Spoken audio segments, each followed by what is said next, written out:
we begin with this bombshell report from Donna Brazile. So you remember Donna Brazile. Donna Brazile was a CNN commentator, former part of the Al Gore campaign in 2000, and she was made interim head of the Democratic National Committee after Debbie Wasserman Schultz was basically ousted for handing the DNC over to Hillary Clinton and using it as a weapon against Bernie Sanders. And Donna Brazile had already at that point, I believe, been leaking questions to Hillary Clinton, debate questions to Hillary Clinton from the CNN desk before the debate. She was actually let out of her CNN contract. She was essentially fired, as I recall. And she is now coming out trying to explain that she is not at fault, right? She is fine. It's just the DNC that was a wreck.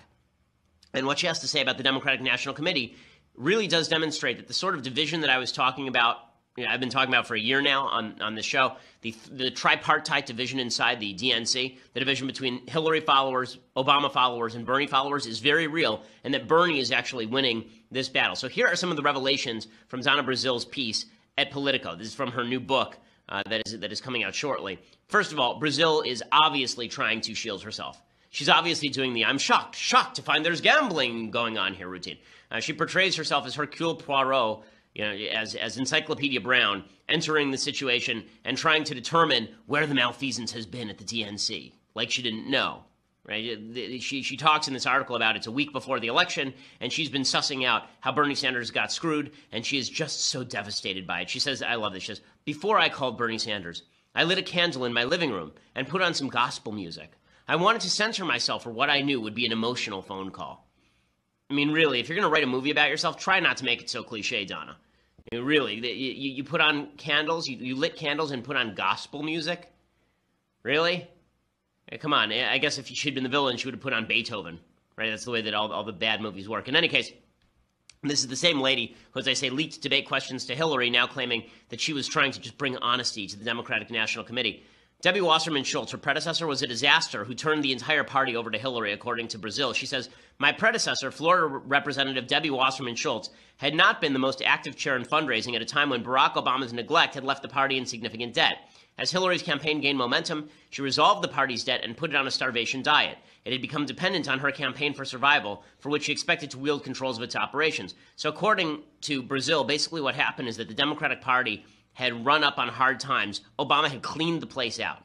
And Debbie Wasserman Schultz didn't want to do the fundraising. So instead, she went to Hillary and said, "You do all the fundraising. You fill back in that hole. You backfill that gap in our funding, and I'll let you run the DNC," basically. This is according to Donna Brazile. All the Bernie people who were complaining that the thing was rigged, all of Trump's statements that it was rigged against Bernie, all of that was true. Third point here, Obama cleaned out the party. So for all of the talk about how Barack Obama was the great savior of the Democratic Party, the new FDR, the man who had revitalized the Democratic Party, not only did Obama devastate the Democratic Party down ballot, losing over 1,000 state seats in legislatures across the country, losing 13 gubernatorial seats, losing 12 Senate seats. Not only did he do all of those things, he also cleaned them out financially. Brazile says that by the time she took over the DNC, the Democratic Party was broke and $2 million in debt. This is in the middle of an election cycle where Hillary is raising oodles and gobs of cash. According to Brazile, Obama, after 2012, left the party $24 million in debt. $24 million in debt. Okay, Barack Obama, that great beacon of light for the Democratic Party, he basically bankrupted the party. And his campaign said they wouldn't pay it off until 2016. So what did they do? Wasserman Schultz had grown the staff, right? She actually grew the staff. She didn't cut. She didn't put the party on a starvation diet. She grew the staff and allowed the DNC to pick up the check for Obama consultants. So Obama had already run the party into the ground, but the DNC was continuing to pay using the credit card for all of Obama's consultants, which is pretty amazing. So what happened? They turned it over to Hillary, and Hillary was supposed to come in and fill in the gap. So Hillary used that debt to pick up power. Gary Gensler, who is the chief financial officer of the Hillary campaign, apparently, quote, described the party as fully under the control of Hillary's campaign, which seemed to confirm the suspicions of the Bernie camp. The campaign had the DNC on life support, giving it money every month to meet its basic expenses, while the campaign was using the party as a fundraising clearinghouse. And here's where you get into some dicey territory. Hillary Clinton was apparently using the DNC almost to launder money. I mean, not in a strict legal sense, but in a sort of colloquial sense. She was basically using the DNC to launder money. Here's what Brazile explains. She says less than half of 1% of all the money that Hillary raised for the DNC actually went to the state parties. Instead, it all went right back into campaigning for Hillary. Brazil says, when the Politico story described this arrangement as, quote, essentially money laundering for the Clinton campaign, Hillary's people were outraged at being accused of doing something shady. Bernie's people were angry for their own reasons, saying this was part of a calculated strategy to throw the nomination to Hillary, which of course it was. All the money was coming into the DNC vis-a-vis Hillary, and it wasn't being used for Democratic Party operations. It was being used to campaign for Hillary Rodham Clinton personally. So they let Hillary have run of the shop, and she immediately corrupted the DNC in the same way that she corrupted the State Department, in the same way the Clinton Foundation was corrupt. All of which leads to the sixth point here. Bernie got completely jobbed. Okay, Bernie got completely jobbed. If the DNC had not handed all of its operations over to Hillary, to the point where Hillary for America was basically running the DNC from Brooklyn, from her Brooklyn offices, every press release from the DNC apparently had to be vetted through Hillary's office. If that had not been happening, Bernie probably wins the nomination, or at the very least, it's an extraordinarily close race, even closer than it ended up being. Brazil basically admits that Hillary was in charge of the DNC from August 2015. August 2015. The first primaries didn't take place until January 2016. So before Bernie was even seriously running, the party had been turned over to Hillary Clinton, a candidate for the nomination, which is insane. Brazil says, quote, the funding arrangement with HFA, that's Hillary for America, and the Victory Fund agreement was not illegal, but it sure looked unethical. If the fight had been fair, one campaign would not have control of the party before the voters had decided which one they wanted to lead. And all of this leads to the final point here. It is very obvious that Bernie Sanders lost the battle in 2016, but he absolutely won the war. If Bernie had won the nomination, maybe he doesn't beat Trump, right? Maybe he's just a crazed old loonbag socialist from Vermont who couldn't defeat Donald Trump, and Hillary is sitting somewhere crying into her beer, and we get Hillary running again in 2020. But Bernie Sanders didn't win the nomination.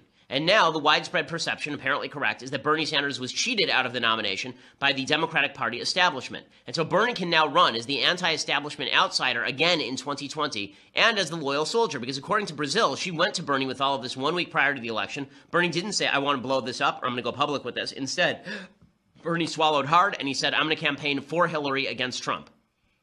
If Bernie runs for the nomination in 2020, he will win the nomination in 2020 and he may win the presidency, which is very scary for the country.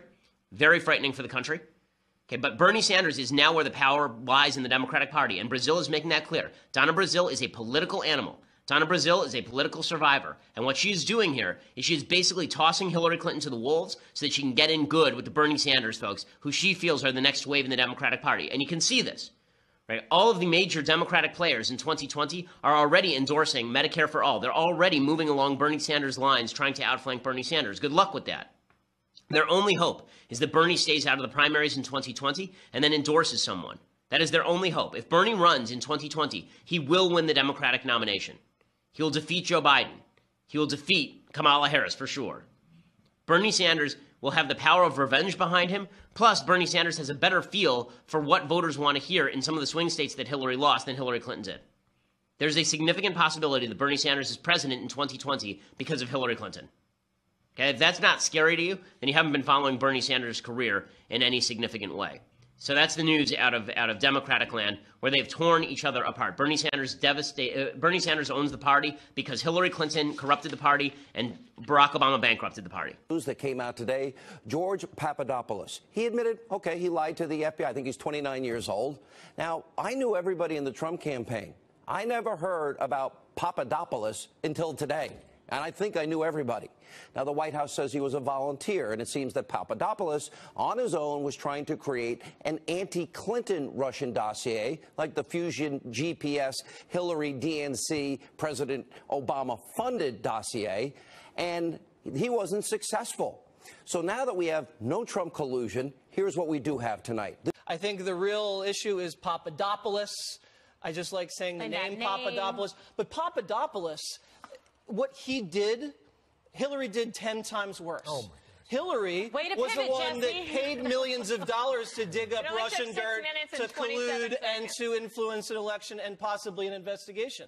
Papadopoulos is just some 30-year-old overly ambitious guy that tried to dig up dirt, failed. Remember Brian Fallon, Hillary's spokesperson, said getting opposition research dirt from foreigners is a good thing, and then tried to set up a meeting between Trump and Putin.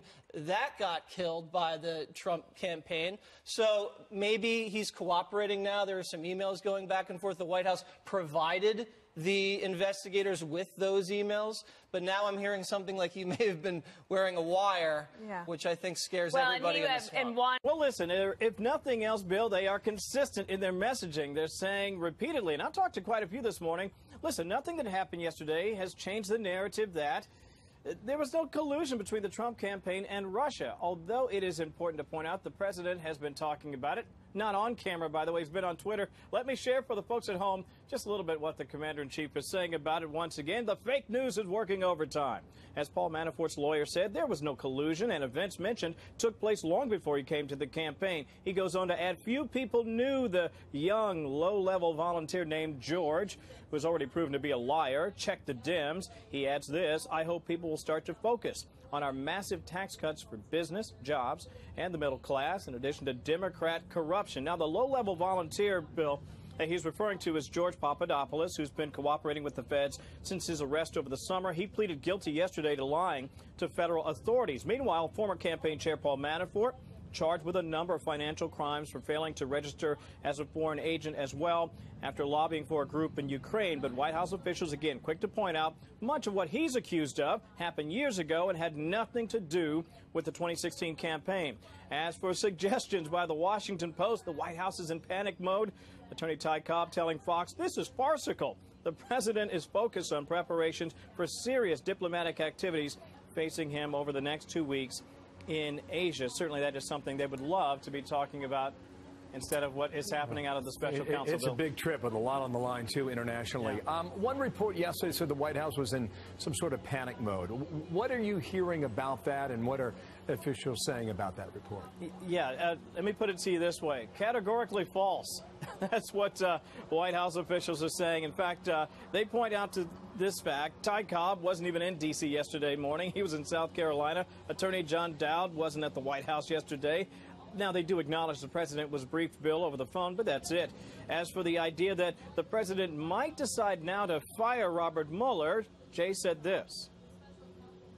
There is no conversation regarding firing Robert Mueller, and there's no basis to fire Robert Mueller on anything that we've seen. So I will say this. The president has not indicated to me or to anyone else that I work with that he has any intent on terminating Robert Mueller. And the way it would work is you could only terminate a special counsel for cause, and we just don't see any basis for cause. No basis for cause. In fact, I was told by a White House official off the record that if you're pushing this narrative, this idea that the president is somehow drumming up this effort to fire Bob Mueller, it's just not factual. We'll have to see if it plays out in a different way in the weeks and months ahead. Of course, this week, as we continue to look forward to an announcement about the Fed chair, the push for tax reform, as you and I have talked about, and, of course, the Asia trip. I have a briefing to get to right now, so I'll be talking to you about that from overseas. Does Sarah Sanders brief today, Kevin? Yep, 2 o'clock.